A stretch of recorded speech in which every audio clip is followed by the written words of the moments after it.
Welcome back to another technical deep dive here in the debug zone.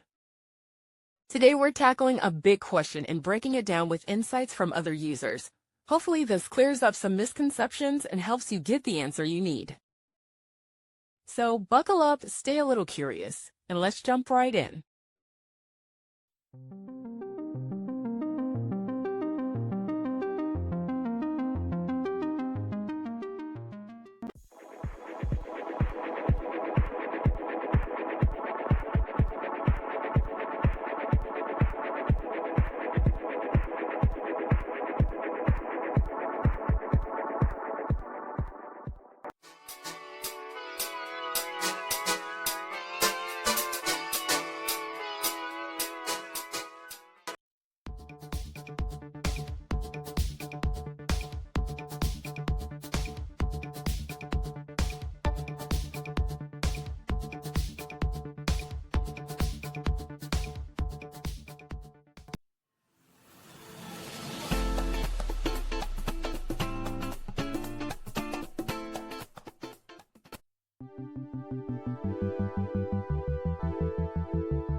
And that's a wrap.